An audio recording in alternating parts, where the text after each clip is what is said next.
This is kvci.blogspot.com. George Boston Rhines. I came to the stream of water. You hear the water running. And there seemed to be a running practice and pattern. Let me correct that. A continuous stream of a practice and pattern of keeping the people of South Georgia ignorant. On July 18th, once again,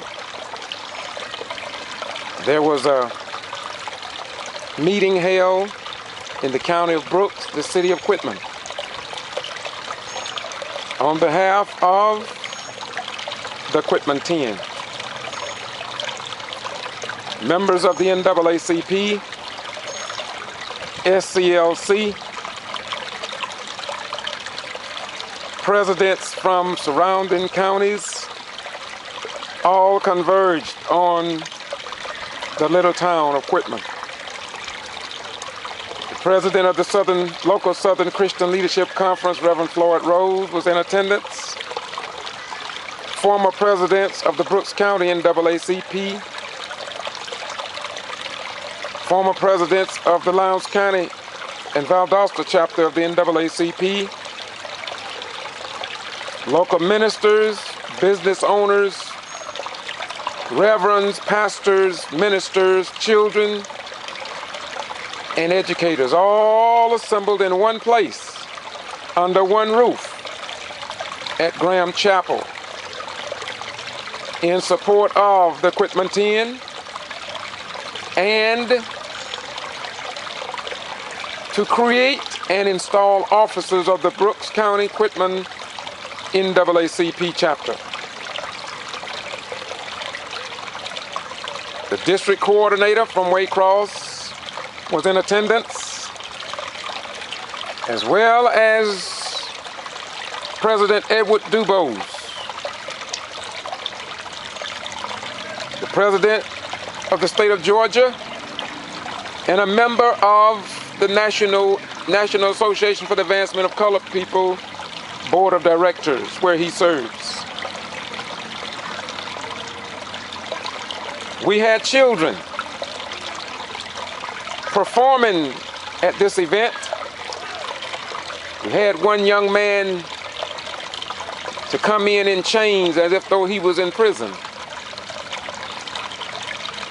And it was a beautiful occasion and skit, if you will, wherein he picked up his high school robe and showed that he had pulled off the chains and received an education. And we thought that was a momentous occasion for the minds of the people from the land of the burnt-faced people of Africa. We had the Quitman 10s in attendance. Miss Nancy Denner was the glow and focus of the evening, along with Miss Thomas, one of the Quitman 10 members who was arrested on December 21st, 2010 for alleged absentee ballot voter fraud. State President Edward Dubose stood before us,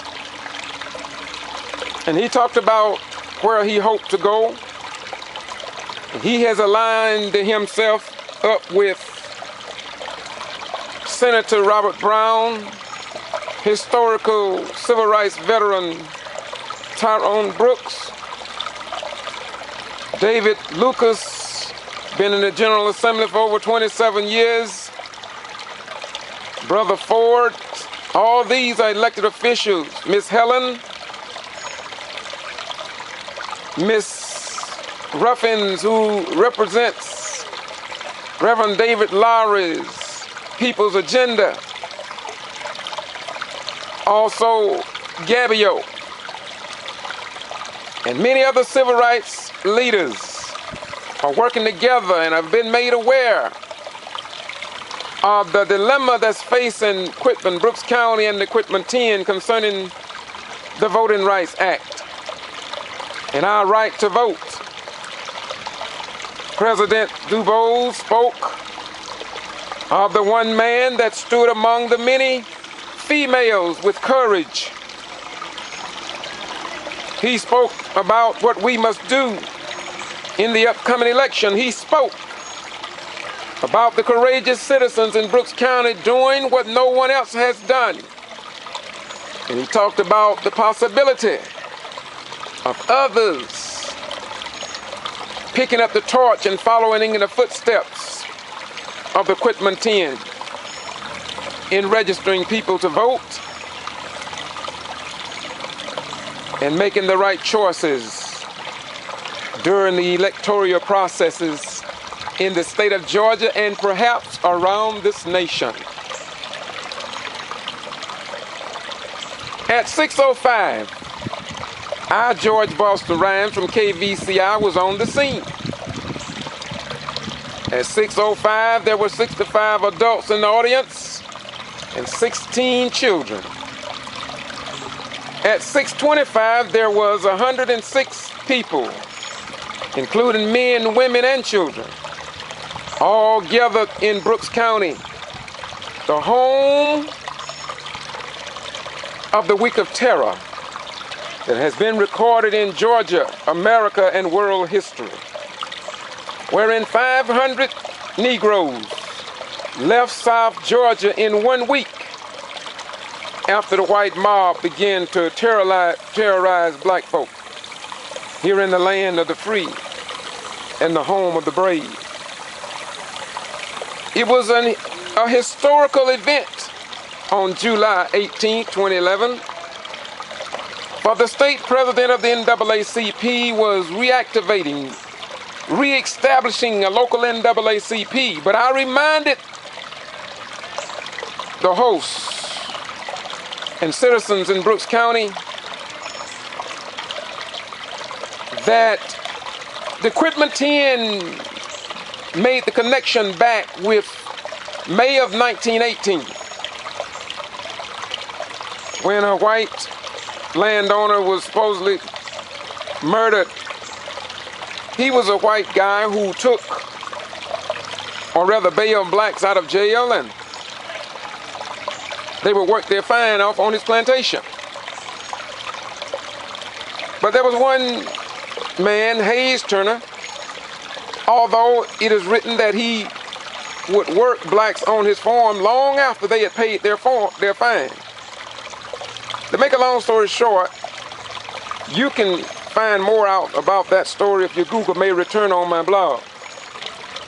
But anyway, this white guy, white plantation owner, was killed, and Hayes Turner was said to be involved in the conspiracy. And they captured and arrested Hayes Turner. They took him to the Valdosta Brooks County Jail.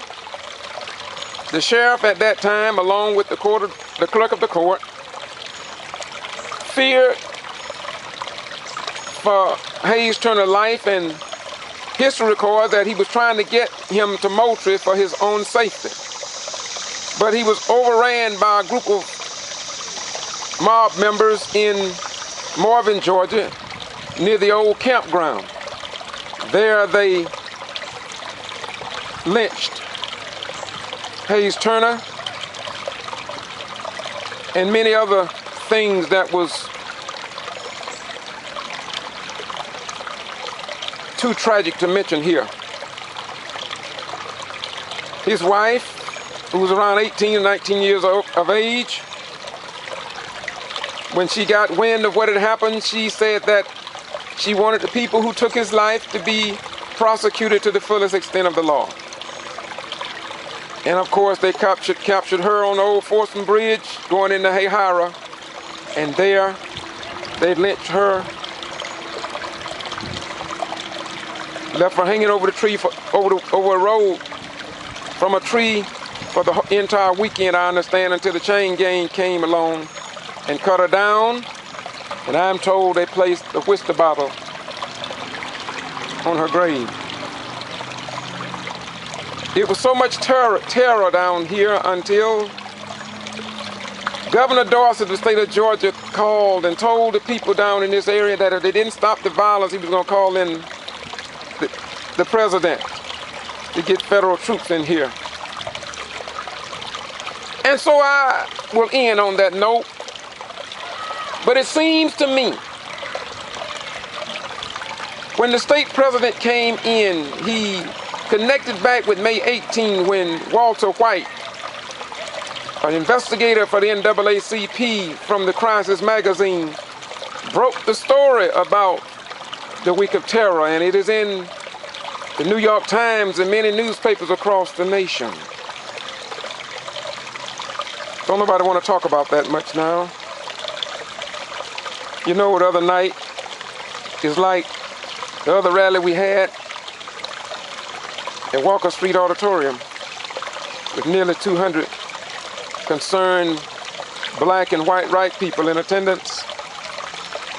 Not one news media outlet reported the story. And on July 18th, not one news